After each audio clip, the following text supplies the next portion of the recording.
Риваятләргә караганда, монда Ябынчыда Японча атлы гаскәр башлыгының биләмәләре булган һәм шунлыктан бу авылның исеме Ябынчы булып үзгәртелгән.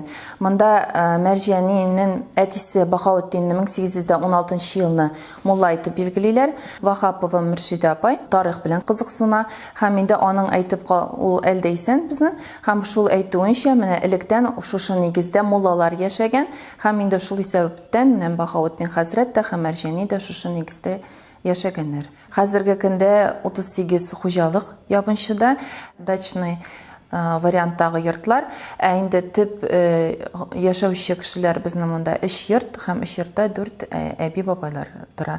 Һәм инде булар җәй көне генә кайталар, ә кыш көннәрендә инде үзләренең балаларында яшиләр. Мәрҗәнинең хаҗ сәфәренә язган хат фрагментын аны кызы Галияне кияүгә бирү турындагы язган шартнамәсе.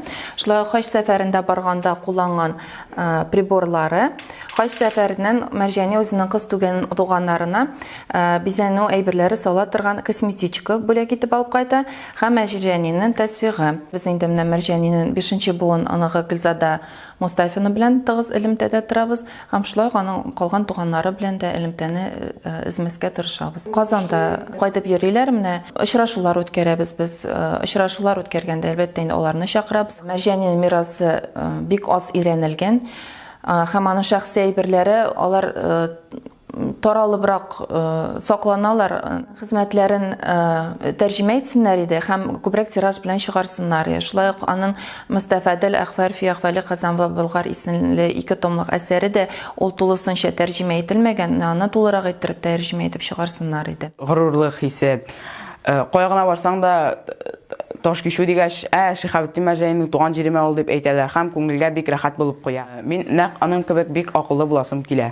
Безгә аны пример итеп әйтәләр. Әдәбият китапларында аның әсәрләрен укыйбыз, биографиясын үтәбез. Аның тормышында бик кызыклы өлешләр бар һәм шуларның бөтенесен бергә җыеп фильм төшерү бик әйбәт идея. Компьютер уены герой итеп ясасаң, әлбәттә булыр иде, чөнки ул бик гыйлемле.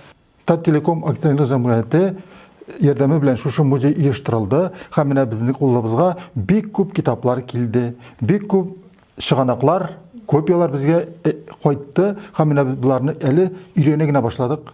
Буларны күпсен өйрәнәбез генә әле, чөнки материаллар юк иде. Һәм менә инде дөрестән дә менә бу китапны кулга алуга анда аның бала чагы турында, аның хезмәтләре турында бик күп мәгълүматларны алырга мөмкин. Авылда Ташкешүдә аларның нәселенә бәйле кешеләр бармы? Юк, калмаган берәү дә юк. Ләкин без менә эшли башладык. Аларның нәселне шәҗәрәсен өйрәнү буенча узган ел 2017 елның октябрь 16 елның октябрь аенда Казанда булырга туры килде. Һәм инде безнең янга Ташкешү авылыннан дигәннән соң аның туганнары бик күпләп килделәр һәм бу авылга кайтып мәдрәсә белән, мәчет белән танышырга, Ташкешү белән танышырга теләк белдерделәр. Бүгенге көндә мәктәп дирекциясе шул ук Таттелеком акционерлык җәмгыяте белән мәктәпкә Шиһабетдин Мәрҗәни исемен бирү өстендә эш алып бара. Шиһабетдин Мәрҗәни исемендәге институт бар. Менә аның хезмәтләре, аларның эшчәнлеген әле районда бик белеп бетермибез. Менә бу институт эшчәнлегендә күчәйтергә кирәк дигән фикердә торам мин. Татар җанлы кеше буларак, инде ул чыннан да шушы тел бетүгә инде ул моңа түзеп тора алмаган булыр иде. Көрәшер иде дип уйлыйм инде мин. Һәм безнең инде телебезнең данын инде ул яклап кала алган булыр. Чөнки инде ул бик бик шәхес, аның сүзе, фикерләре тыңламыйча мөмкин булмас иде. Факультативка калса да ул бәрібер шул төркем яшьләрне җыеп, бәрібер шул телне укыту, аны халыкка җиткерү максаты белән ниндидер зур эшләр бәрібер башкарып йөрер иде.